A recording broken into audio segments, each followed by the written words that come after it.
El psicoanálisis experimental. Eh, Hace un tiempo en Europa surgió una cierta proscripción del psicoanálisis, incluso en su faceta legal, para no incluirla como método terapéutico, ¿no? Y esta tendencia, incluso desde los comienzos, Freud sintió la proscripción, es decir, esto de la descalificación del psicoanálisis como ciencia.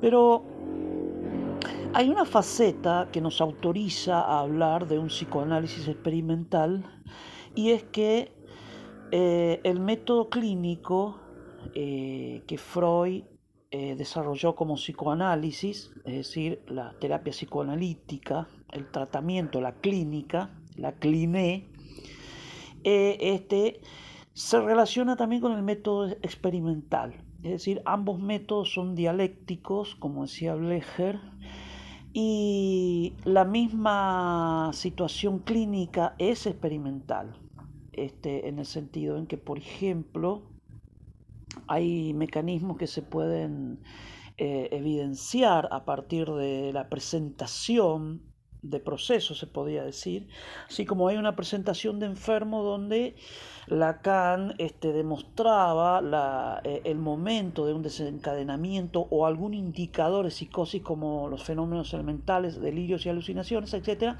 También podemos demostrar experimentalmente ciertos procesos. Por ejemplo, observar también, la observación es un método científico, observación de campo, por supuesto, jugar a un chico e interpretar hipotéticamente como cualquier ciencia, que allí el chico moviliza no solo roles, sino también modelos de identificación, etcétera. Es decir, todo lo que podemos decir del juego. Al mismo tiempo hay herramientas para verificar ciertos procesos, es decir, lo que se llaman test psicológicos, los test proyectivos, que tienen su fundamento en el psicoanálisis. Desde las láminas del Rorschach, que son proyecciones de procesos, contenidos, motivaciones, etcétera, como las láminas del touch, de la percepción temática, entre muchos otros, o los dibujos de los chicos, que son la evidencia, la prueba simbólica, por supuesto, de que está sucediendo algo, es decir, hay un proceso mórbido o una enfermedad mental. De modo que el método experimental